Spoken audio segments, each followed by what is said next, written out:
Society Matters.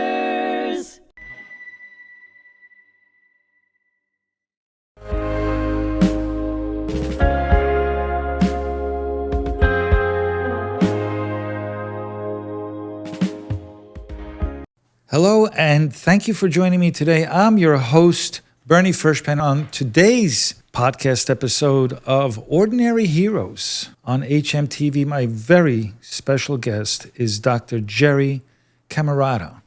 Thank you for joining me today. Well, it's my pleasure to be here. You have quite a resume. And I blame it all on my mother. You do. It is my mother's fault. She gave you a lot of pressure. Was she Jewish? Did. No, but she was a great Catholic lady. Right. Who, when I was very, very young, needed a part-time job. And it was a rabbi down the street at the Jewish Foundation School in Staten Island that gave her a job. And I always remembered the graciousness of that rabbi in doing what he did for her. And it was interesting because I was a Catholic boy, an altar boy. And Wednesday afternoons was a half a day for the Catholic schools because the public school students used to have to go in for religious instruction. I'd get on my bike and I'd ride down to the Jewish Foundation School to see my mom. And there she was ladling out the soup and serving all of the students. And I would sit back and say, why don't they just sit down and eat? What are they waiting for? Why are they praying? I mean, don't you just eat when you sit at the table? Right. And that's the naivete very often youngsters have when parents don't treat them to the reality of the differences of the way we grow up and the traditions that we have in the way that we grow up. They're not right, they're wrong, they're traditions. That's all And they it are. took me late in life to figure out the traditions of the Jewish people. And not to be the afraid of appreciation. them. Not to be afraid of them, Because exactly. there's some meaning behind it. Yep. There was a reason why they even were created.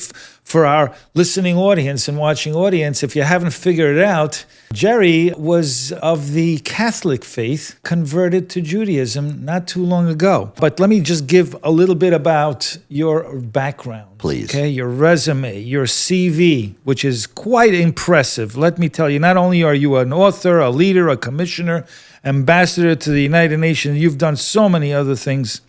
And also involved with Touro University. I know a Yes. lot of professors there. So Very, very proud it's a great of my program work there. there. Yes. Yes. Yeah. So just some of the things that you've done, if you don't mind me mentioning. You were Assistant Vice President, Community Affairs of Touro University, Commissioner, New York City Department of Youth and Community Development for Mayor Rudy Giuliani. Yes. Okay.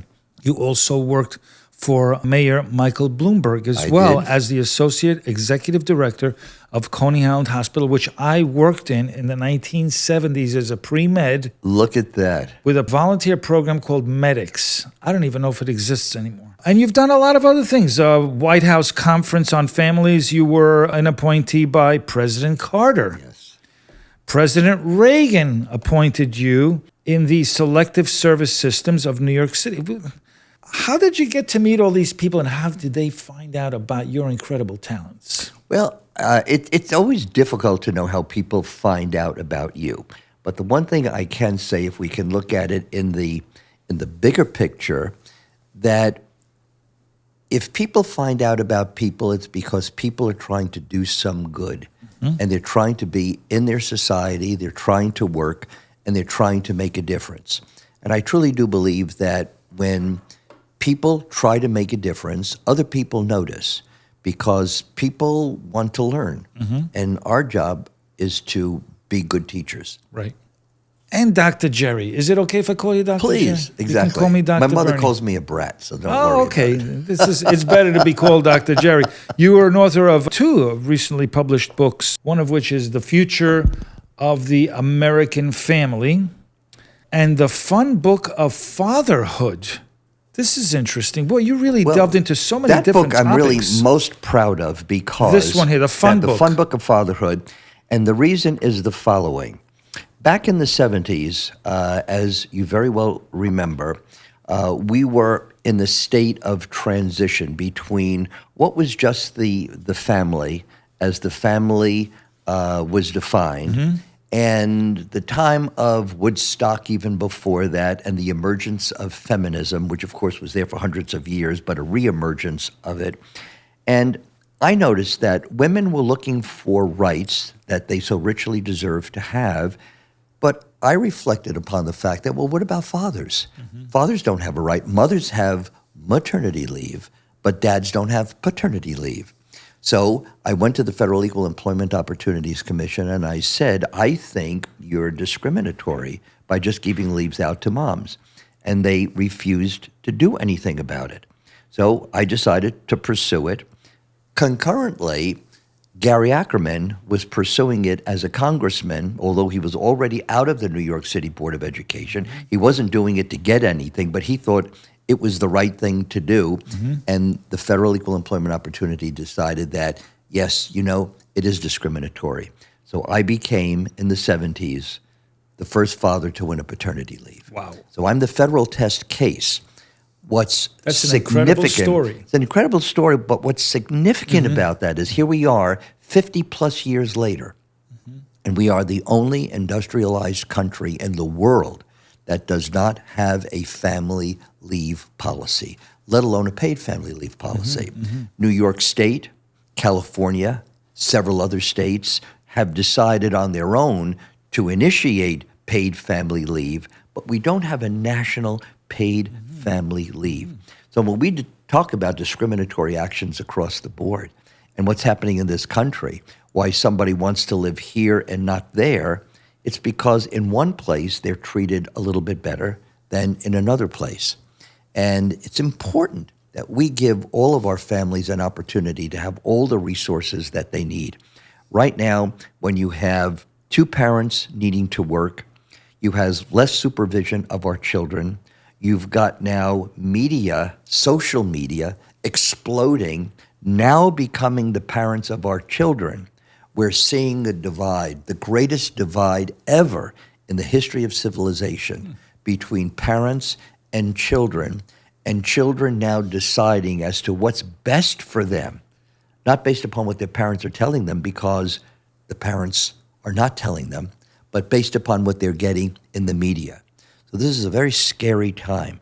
We're in crises right now, and we've got to do all we can to make the family important in our society.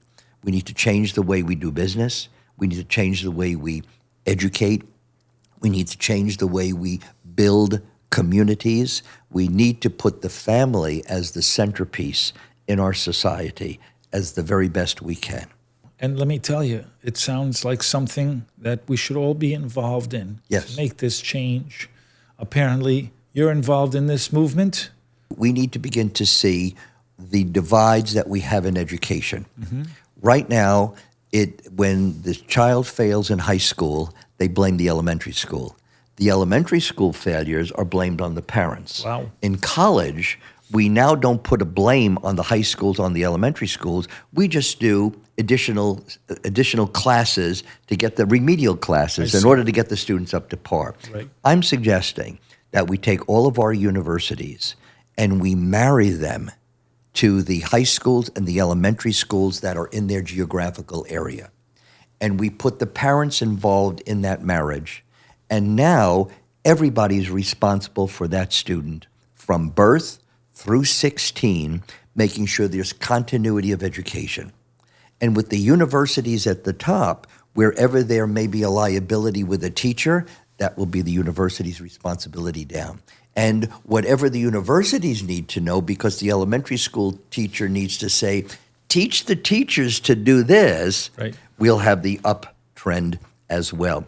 If we do that, that will revolutionize education in this country. It will continue, for example, if you agree that we don't need a bureaucracy at the federal government in education, we will put it right where it belongs, in the community, to make a difference for our children. We do that, I will see our grades with our children soar, and we will be number one in math, in science, and STEM will now go around the world coming from us. The family unit is so important. Getting back to basics is so important. The pendulum does swing the other way. Yes. Eventually it does come back because people get tired of, one way or the other. And that's why they swung to the left. Now they're swinging to the right, then they're going to swing back to the left. This is just a never-ending cycle, as we know. I've had this conversation with rabbis, and it's always philosophy and ethics and family values on one side, and then particularly from the point of view of enlightenment going back, hundreds and hundreds of years, you've got enlightenment constantly stretching the mind. I see. And between the enlightenment and the new ideas, which sometimes are liberal, are extraordinarily dangerous as we see it at the moment, fluxing here, and our value system that we're holding on here, there's this tremendous divide. Right. And one is pulling the other. I guess these are growing pains. And they're growing society. pains. They're growing pains. Yes. And our society will change. And in 150 years from now, what we see as being a problem will just simply be a reality and a function of life. Always the question, however, is how much do you bend? How much do you allow one side to take over from your thinking? And how much do we try to preserve? The Torah, to a degree, is a preservation. It's a way of us trying to see examples from the past, the value and the relevancy of those examples, and how true can we be to them. But the Torah, to some degree, is also a place where you do see the changing of the mind. You do see evolution. You see rabbis constantly talking about changes that are going on. So it'll be well beyond our lifespan to explain this, but change is inevitable. Inevitable. But the change should come with parental discussion, not with outside social media discussion. Good. Very good. When that happens, then change is put into perspective. Very good approach. So I have a very important question for you. Please. Okay. So here's the question. Why does a 70-year-old man want to become a Jew, and to become a Jew at this time when anti-Semitic acts are a daily occurrence throughout the world, including right here on Long Island? So let me ask you, was it gefilte fish? Was it the Yiddish? It was herring. Was it the Jewish holidays that sometimes can be very depressing, right? Most of them, or a lot of them. Not all of them are happy. So what was it that attracted you to the Jewish faith? This is what I have found very, very interesting. From the story that I gave you in the very beginning about my mother, that was one Jew that did something, but just one kind of unnoticed. But then when a pharmacy was built behind my house, the owner of that pharmacy was a Jew, and he gave me my first job. But that was just a Jew who gave me my first job. And then as I proceeded through life, I got my education. I went to Hofstra University, and there I was this Catholic boy, middle class, Staten Island, out on the island here, Nassau County, and everybody in my class, almost everybody in my class, was Jewish. And I had to compete against their brilliance. And they lifted me up because I had to meet that standard in order to survive in college. But that was just a college experience, and that went away. Then I became a commissioner for Giuliani. And as a commissioner, there were a lot of rabbis that came to my office, and they needed help in doing community programs. And I went to see their programs, and I went back to see their programs. And I saw the extraordinary work that they were doing. But they were just Jews at that moment, and I saw what they were doing, and that went by the wayside. Then I was asked to go to Touro University to help build their medical schools. And I was part of the team that built the first one in Harlem, and then in Middletown, New York, and then toward the end, Montana. But there was a gentleman there, Dr. J. Sexter, a great Jew. And he called me up when I was at Coney Island Hospital, and he said, "Why don't you leave the city and come work for me?" He said, "We're going to build medical schools." I said, "I don't know anything about building a medical school." He says, "Don't worry, you'll learn." And I decided to have faith in him. And he brought me over. And he was an extraordinary Jew. And I called him my father Jew. I took his name, Jakov, because I thought that was important, that kind of influence was there. And it took me until 78 years old for me to begin to see that the extraordinary things that I had in life were from Jews, even though I was Catholic. But it was a Jew who gave me an opportunity to succeed. And sometimes it takes a while to realize where your roots really may be. And I realized that I was probably more a Jew my life than I ever realized. But it was time in my life to proclaim it. To make it official. To make it official. And I made it official. Now that you're a Jew, how do you think you can help in bringing a better understanding between Jews and others of different faiths, cultures, and backgrounds? The best way we can do it is by our service, by our attitude, and by our willingness to want to talk to other people. Rather than being angry, our job is to be communicative. And we don't really do enough of that. Now, having said that, and it's sounding a little altruistic, but the foundation really incorporates that, and rarely nothing more than that. Because every time we try to legislate our behavior, we fail. Behavior should never come from legislation. It should come from an inner desire to want to do that. I also believe that what we see from a government perspective and what we see from large organizational perspectives doesn't always necessarily reflect what the average person is thinking and how the average person gets along.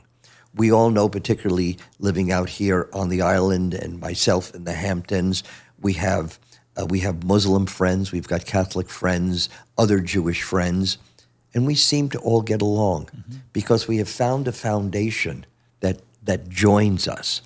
And we have to constantly reach out, and it'll be a never-ending battle. But as Jews, we're looked at as people who have been given priority. And sometimes when people see us having priority in their mind, thinking priority, they think that, well, we shouldn't have that. We deserve it equally. And our job is to make them feel that everybody has a priority, that we all have to live up to the expectation of doing something good and leaving this world better for the next generation. Well said. There's a lot of forces around Gen Z that have influenced it. And you see the rise in anti-Semitism, but you see a lot of these Gen Z youngsters, right, getting involved in this hatred. And it's not just anti-Semitism, but it's a lot of things that we've been doing on this planet for a very long time that they find a way to resist, to fight, to protest against basic traditions. Gen Z is a lost generation. It's a lost generation because we caused it. We've been so busy trying to live a life, trying to work, trying to make ends meet, high taxes, a myriad of things that are around us. And as we're trying to do that, and we're doing it out of the goodness of our heart, we're doing it because we love our children. Right, and we want them to have a good life. Yeah, but we're leaving our children aside to fend for themselves. And this lost generation is doing what you or I would do. Well, if I can't get it here, let me try to get it there. And with the advent of technology today, as we're using technology here for what we would consider to be the betterment of society for good, they're being exposed to technology, and they're believing that perhaps what they're hearing, what they're seeing, is the better way of life. And many of them are being driven down a bad path. And that bad path is going to affect us as a global society significantly. And if we don't try to reach out to this Gen Z and make them realize that it's not media that should be shaping their mind, it's their parents that should be shaping their mind, because that's the tradition that's going to keep our society alive. So, Jerry, in this book that you wrote, The Fun Book of Fatherhood, A Paternity Leave Dad, it's just a great story. Tell me, how do you use animals in child rearing? One of the things I found was, how do you survive as a dad now on paternity leave, sharing the responsibility of the household, Right. and trying to bring up kids without going crazy. Right. I also realized that children often don't want to hear parents tell them, do this, do that. That's not good, that's good. And from my education, I realized that examples, having children learn themselves and experience, would be the better way of doing it. So we went to the zoo. And when it came to, for example, eating, why would you want to tell a child how to eat and to be neat? Wouldn't it be better to maybe bring them to the zoo to see a giraffe? Yeah. And the giraffe with the regal neck, eating so beautifully, a piece of fruit off a tree?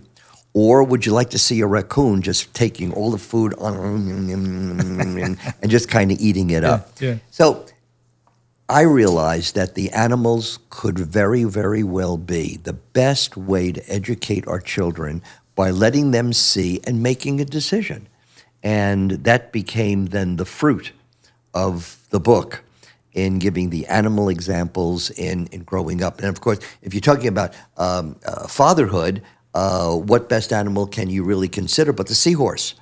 I mean, the seahorse takes all of the eggs, and the male seahorse puts all of the eggs in the pouch, Well done. Yeah, and very takes good. on the responsibility. Right. So The they're kangaroo really too. I think it's, is and it the the father? kangaroo has the pouch as Yeah. well.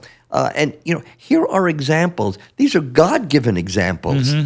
How male and female, And it's all around us. all around us, work together. Penguins all around us working together to make sure that mom and dad are there during the formative years, where it is just so important to imprint who you are, imprint your love, imprint your intelligence. And we often don't give our children the opportunity to see our vulnerability. And we are vulnerable. We don't know everything, but sometimes parents want to give the image that we do. One of the greatest gifts you can ever give a child is to say, I really don't know that. That's an incredible question. Let's look it up. Very good. And have a learning experience between the child and the parent. That goes a long way for that child to feel, this is my partner. If I have a problem, I know who to go to. Right, but it's a great lesson also that if you don't have an answer, because we don't have all the answers, let's do a little homework. Yep. Let's do a little research. Let's see what others have said about it. Exactly. Dr. Jerry Cammarata, let me tell you, I am so impressed with you. I know I've seen you on TV, actually. You may have. Yes. And you're full of wisdom. You really are. Full of wisdom, full of life, full of love. You care about people. It's so obvious. Thank you. And I'd like to welcome you to the club. Well, thank you. It's great to be here. And as I said in my opening statement to the congregation, giving them my appreciation for allowing me to be part of the congregation, I simply said if I was not rejected by the Shinnecock, or because I was rejected by the Shinnecock tribe, that's why I'm now in this tribe. It's very good. It's funny. Have you been to Israel? I have, and I'm going back. I'm going to Baku and Azerbaijan in November. Very good. And then back to Jerusalem. Very good. Yeah. Well, thank you so much for joining me today. Thank I you. appreciate the fact that, first of all, you took the trip to come out here to our studio here at the Holocaust Memorial and Tolerance Center at hmTV. Yes. And this was a wonderful discussion. I learned so much about you, but I learned about what you've been able to accomplish in your lifetime, what maybe 10 people have been able to accomplish. And so some people, they have their one career, their one job, and they do that for their entire life, and then they retire, and that's pretty much it. But you had this need, like myself, to do more, to do bigger, to do better, to really make an impact on people and young people in particular, and that's really vital. You really care about young people. That's really what it's all about. We have to change the direction of society, and it's up to us to start making that change. Well, let's hope we can influence all the moms and the dads out there. Yes, I think that's vital. It's not just the kids, it's also the moms and the Yes. dads. Very good. Thank you, Doctor. Thank you. I appreciate Really it. appreciate it. And I appreciate our listening audience for joining us today. I want to thank you for tuning in to our episode of Ordinary Heroes here on hmTV. I appreciate Dr. Jerry Cammarata for joining us, for sharing his insights. I'll be sure to subscribe and stay connected for more engaging conversations. I'm Bernie Furshpan. Until next time.